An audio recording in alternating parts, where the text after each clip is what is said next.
9 de la mañana. Continuamos aquí en Mañana Federal. Momento de recibir a dos invitados en la jornada de hoy. Siempre nos gusta charlar y a raíz de distintas efemérides o distintas cosas que vayan sucediendo a nivel mundial, nos gusta recibir a distintos integrantes de la Policía Federal Argentina, obviamente que nos vienen a contar sobre lo que hacen en la institución y justamente hablar de esos temas en particular. Y vamos a recibir hoy al subcomisario Damián Vogel y el auxiliar superior, licenciada en Historia del Arte, auxiliar de cuarta, Paula Reynoso, ambos del Departamento de Protección del Patrimonio Cultural. Así que muchas gracias por estar con nosotros y bienvenidos. Gracias, buenos días. Bueno, la primera pregunta tiene que ver quizás más institucional, si quieren, como para que nos cuenten un poquito a qué se dedica este departamento.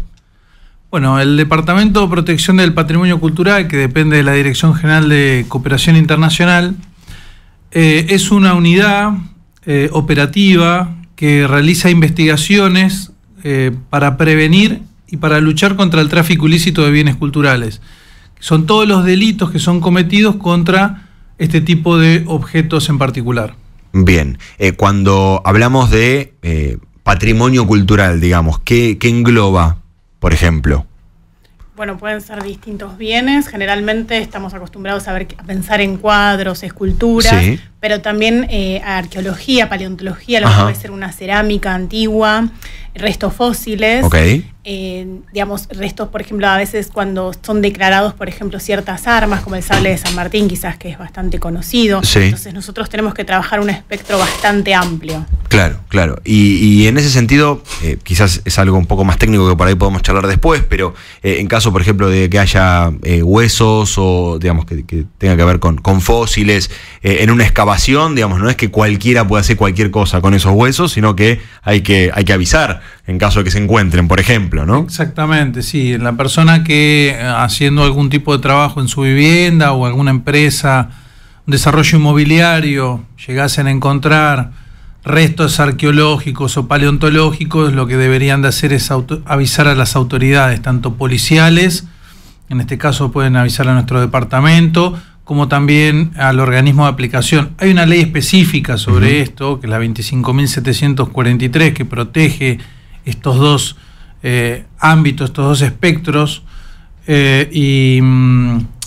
lo que los organismos de aplicación son el Instituto Nacional de Antropología y Pensamiento Latinoamericano y el Museo Argentino de Ciencias Naturales. Entonces, avisando tanto a la policía como a estos dos organismos institucionales, se van a tomar los recaudos necesarios para preservar los bienes que hayan sido encontrados. Claro, y es importante aclarar que además es una obligación hacerlo, porque justamente estamos hablando de un patrimonio cultural, algo que le pertenece a todo, bueno, a la humanidad en líneas generales, pero al país.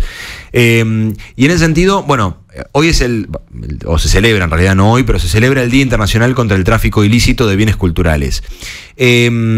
¿Cuál es la importancia de celebrar una fecha como esta o de tenerla presente?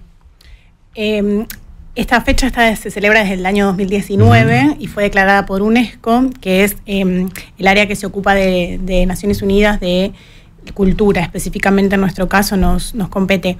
Y este tipo de celebraciones lo que hacen es, por ejemplo, fomentar que estemos hoy acá en la radio, que creemos conciencia en la comunidad, porque muchas veces se desconoce este delito o incluso qué es mismo un bien cultural. Claro. Siempre estas fechas fomentan lo que es crear conciencia, digamos, cualquier actividad que sea para seguir protegiendo y previniendo el tráfico ilícito.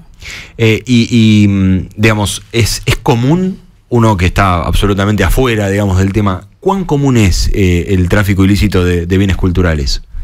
Es común, es normal, porque muchas veces quedan englobados en robos, en delitos del tipo ordinario. Muchas veces se roban por desconocimiento, simplemente porque un delincuente común ingresa a un museo o a una academia con el objeto de obtener algo de valor para cambiarlo por otra cosa, se lleva cualquier tipo de bien sin tener el conocimiento tal vez el valor del bien en mercado no es tan importante, sino que muchas veces el valor patrimonial que tiene es más importante. El valor que pueda tener para la sociedad, para la comunidad, para el Estado. Entonces es común el robo de arte muchas veces por desconocimiento. Y después está la otra faceta que sí es el robo a sabiendas de qué es lo que están robando, qué es lo que se están llevando, y hay un dolo, ¿sí? Hay una intencionalidad, claro, para insertarlo en un mercado negro de comercio. Quizás, sí. Quiero agregar, es importante destacar que los bienes patrimoniales no tienen un valor monetario, porque justamente el valor es intrínseco y es un valor identitario para una comunidad. Claro. Y muchas veces, como decía el subcomisario, a veces la gente incurre en un delito también por desconocimiento. A veces por herencia nos llegan quizás objetos, como decíamos recién, arqueológicos, que en la Argentina está prohibida la venta. Claro. Prohibida, de ninguna manera se pueden comercializar. Y para sacarlos del país incluso se necesita un permiso.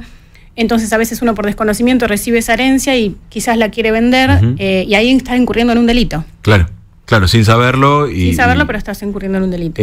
O sea que en ese caso, porque obviamente no se puede vender, también lo que hay que hacer es, no sé, poner en conocimiento a los organismos de la situación. Y claro, y ellos van a aconsejar al ciudadano cómo proceder. Claro. Si quiere entregarlos voluntariamente a algún organismo, o si lo quiere retener para sí, le van a hacer una serie de registros y va a quedar la colección que tenga, va a quedar registrada. Claro.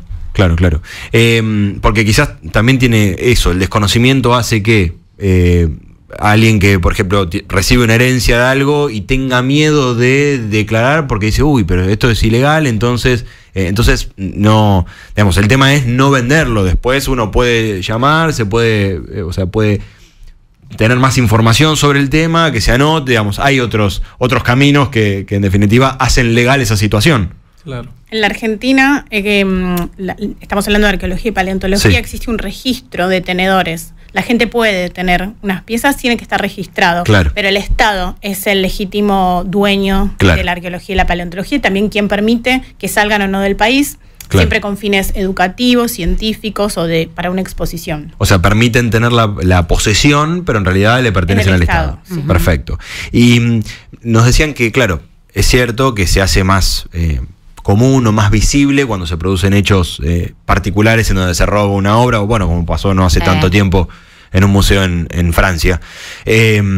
Pero bueno, entonces evidentemente hay otro tipo de tráfico ilícito que por ahí no es tan visible, ¿no? Exactamente. Quizás cuando compramos también, pienso la gente que compra a lo mejor en alguna casa de antigüedades o en algún, no hablo de los restos paleontológicos, sino ya me voy a otro tipo, a las obras de arte, no sé, capaz que estás comprando un florero o algo y no sabés si eso fue adquirido en forma lícita o no. Lo que tiene de bueno es que ustedes tienen todo publicado en una página web. En la base de datos, sí, tenemos dos bases de datos, la base de datos nacional de bienes culturales sustraídos y la base de datos internacional de obras de arte robadas.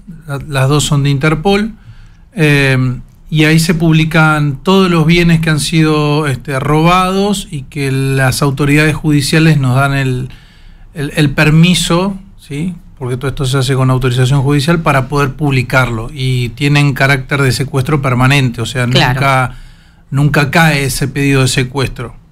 Entonces uno puede mirar ahí. Claro, uno entiende que quien va a comprar tiene un cierto conocimiento, entonces puede ingresar ahí como para saber también qué es lo que está comprando, ¿no? Que sea legal, básicamente. Claro, porque en algún lugar se venden esas cosas, sí, claro, en algún circuito están.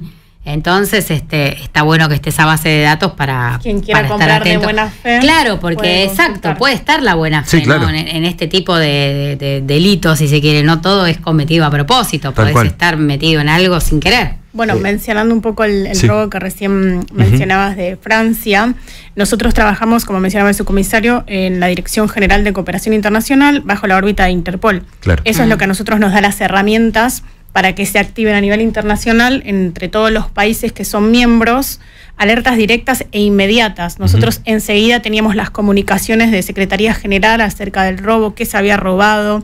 Entonces, eso es lo que a nosotros nos permite tener una comunicación fluida y prácticamente en el momento cuando suceden las cosas. Creo que en todos los delitos, pero en particular, o este tipo de delitos, es clave. el vínculo que tiene, bueno, en este caso Interpol y la institución y todos los organismos internacionales, porque evidentemente son cosas que no son, no es algo solamente nacional, al contrario, en general cuando pasan este tipo de delitos, esas obras de arte por ahí terminan en otra parte del mundo en un ratito nomás.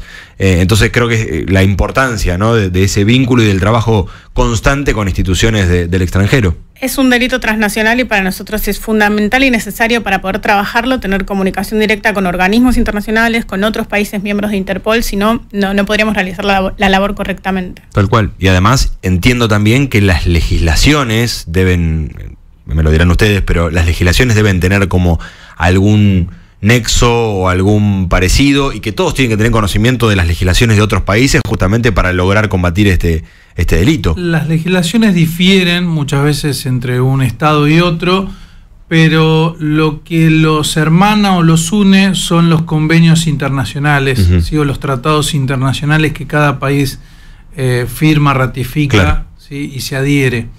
Entonces, en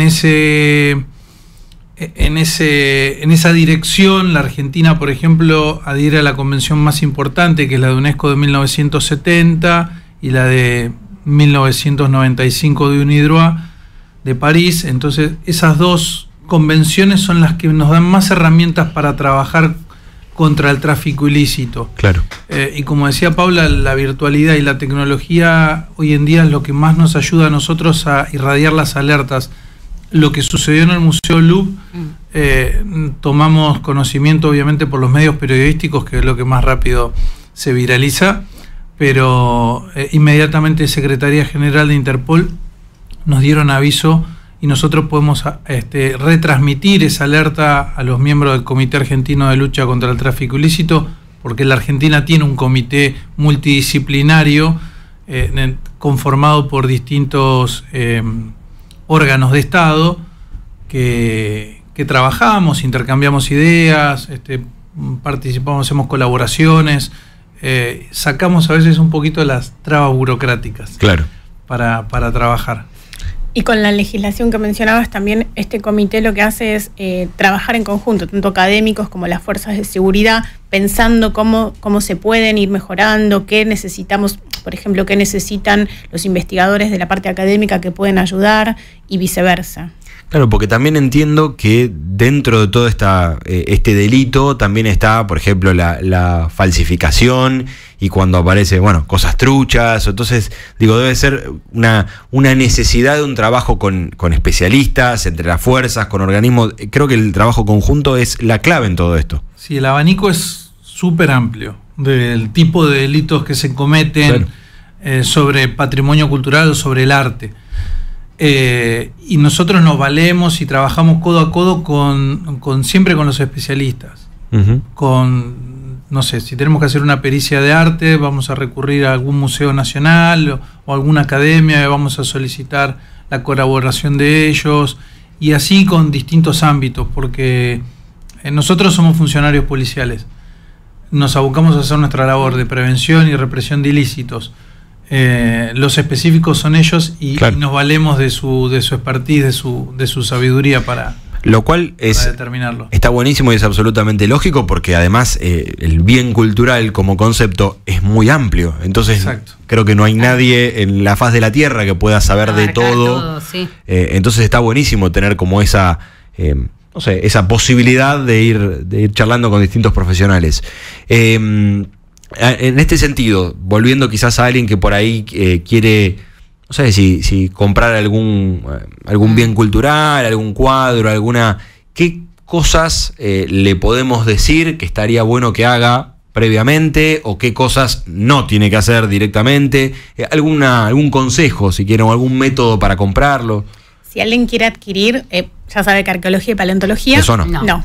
Pero si quiere comprar quizás una obra de arte, puede acceder a las dos bases de Interpol. La base nacional está en la página web de la OCN Buenos Aires. Sí. Googlean directamente Interpol Argentina, bien, Buenos Aires, y tienen un desplegable que es de acceso público. Bien. Y después, si no, también está la base internacional de Interpol, que a través de una aplicación que se llama IDArt, pueden descargarla incluso por fotocomparación. Okay. A la hora de comprar una obra de arte, por ejemplo, pueden buscar a ver si tiene pedido de secuestro a nivel internacional. Y en ese sentido, imagino también que debe ser importante, por ejemplo, pongo un ejemplo, yo la verdad que de cuadros no sé nada, pero digo, quiero ir a comprar un cuadro.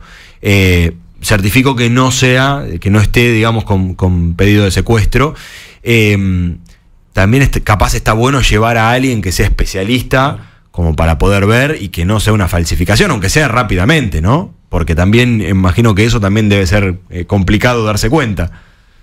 Sí, hay colaboradores que pueden certificar la autenticidad. Igual siempre, más allá de los documentos, generalmente las obras que son producciones de autores tienen documentos respaldatorios. Claro. Certificados, hay catálogos razonados de los autores cuando son autores muy importantes a nivel mundial, que tienen una vasta y extensa obra. Entonces están los catálogos razonados que indica si es una obra, cuántas similares hay, porque a la obra generalmente también vamos a encontrar los bocetos, que son las primeras expresiones de un artista cuando está haciendo la obra. Entonces el catálogo razonado nos dice todo ese historial completo de cada obra de arte. Entonces si se puede recurrir a un especialista, o sea, un especialista, si le decimos a la ciudadanía que lo hagan antes de comprar, para no llevarse un sinsabor a futuro. ¿Y hay como lugares específicos como para comprar o no existe como algún, no sé, qué sé yo, me imagino algún lugar o alguna asociación, algún lugar, alguna galería? Lo más recomendable es galerías, sí, las mismas galerías también hacen subastas en forma presencial, y bueno, después de la pandemia de COVID-19 también se instauró mucho la virtualidad, entonces también hacen subastas online. Pero lo más recomendable es las galerías, porque casi todos certifican la autenticidad de las obras previo a venderlas. Claro, claro. Les voy haciendo preguntas de acuerdo a mi nivel de conocimiento del tema, que probablemente sea de muchos de los que están ahí del otro lado. Y después vamos a lo otro, por ejemplo, con lo que pasó justamente en el Louvre. Imagino que además de la pérdida económica, como decían, de ese tipo de obras, hay una pérdida que es inmaterial por ahí, que también es muy importante y que por eso está bueno tener en cuenta la magnitud de este tipo de delitos, ¿no? Claro, si bien las motivaciones del delito las desconocemos, podemos suponer, podemos tener hipótesis, pero las desconocemos. La pérdida es para el pueblo, digamos, es una pérdida de identidad, es una pérdida cultural, porque no se le puede poner valor, si bien obviamente se le puede poner valor en un mercado ilegal estimativo, pero no tienen un valor real como patrimonio cultural. Sí. Se estima que el valor de lo que se robó es 104 o 110 millones de euros, pero lo que nos deja pensando es... como turistas, creemos cuando vamos a un lugar así que estamos ante uno de los lugares más seguros del mundo, y con estos hechos vemos las falencias que pueden existir en cualquier lugar, en Europa, en Norteamérica, en Argentina, en América del Sur. Vemos las falencias que hay muchas veces en seguridad, en ámbitos que son privados, que tal vez tienen más recursos que el Estado a veces para destinar en seguridad, y sin embargo no sucede. Vemos que el robo fue como de película, fue muy sencillo. El Louvre está en obras, entonces es normal el movimiento de maquinaria, de operarios a su alrededor, porque en toda la parte externa está en remodelación, porque es un edificio muy antiguo, estamos hablando del siglo 11, y bueno, no fue algo que no sea rutinario ver una grúa que estaba subiendo un operario, y bueno, ya sabemos cuál fue el desenlace. Sí. Y nos hablaron un poquito de los alertas, y como para ir quizás a la parte más policial, hay como alertas como cuando se emite para una persona. Tenés una alerta de distintos colores, y ahí también te habla, imagino, de la importancia y de la gravedad de lo que se sustrajo, ¿no? Exactamente, sí. En lo que nosotros recibimos, las alertas generalmente son por correo electrónico o por el sistema de gestión documental electrónica a través del comité, y son informes detallados. Uh-huh. ¿Sí? Entonces, no sé si la República del Perú emite una alerta por algún bien que haya sido secuestrado eclesiástico de una iglesia, vamos a recibir un detalle del Ministerio de Cultura de ese país con las fotos, con la descripción técnica del bien sustraído, y bueno, generalmente también nos indican si es común que ese tipo de bienes sea robado o no. Claro. Y con eso nosotros ya podemos hacer un rastreo, más que nada hacer un ciberpatrullaje y ver si se está ofertando en la República Argentina. Sí. Con las notificaciones que mencionabas que tiene Interpol, Uh-huh. es otra herramienta que también usamos, porque las más conocidas quizás son las rojas, que Sí. es para la detención de una persona a nivel internacional. Pero nosotros, por ejemplo, usamos la morada, que Ajá. es para ver modus operandis.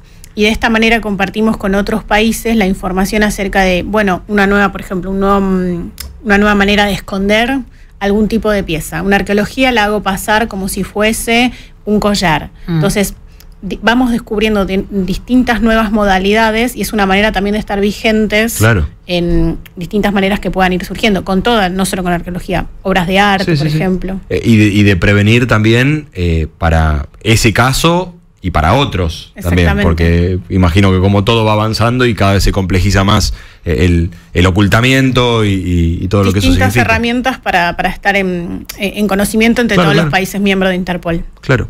Y vamos por el otro lado. Si, por ejemplo, yo quiero ir a comprar algo y veo que hay algo que me parece que no mínimamente sospechoso, ¿a dónde voy? ¿A dónde llamo o dónde recurro? Bueno, nuestros canales de comunicación, Uh-huh. El teléfono del departamento, que es 11 43 46 5752, Ok. o nos pueden contactar a través de correo electrónico, ¿sí? A patrimoniocultural@interpol.gov.ar. Perfecto. Nos pueden enviar un correo detallando la situación, y se va a acercar una brigada de nuestro departamento a chequear esta situación, y en el caso de que tenga que ser judicializado, se hace sin ningún problema. Mismo si quieren realizar una denuncia, también pueden acercarse a nuestro departamento y será recibida. Buenísimo, buenísimo. Bueno, la verdad que estamos muy agradecidos y muy felices de que estén aquí con nosotros, y como decimos, es importante o nos permite también conocer, a partir de una efeméride o a partir de un tema en particular, el trabajo que se hace aquí en la Policía Federal Argentina, que tiene... es muy amplio, pero además tiene profesionales increíbles. Entonces, bueno, que estén acá es un placer y un orgullo para nosotros. Así que muchísimas gracias. No, gracias a ustedes. Gracias a ustedes. Nosotros seguimos en Mañana Federal.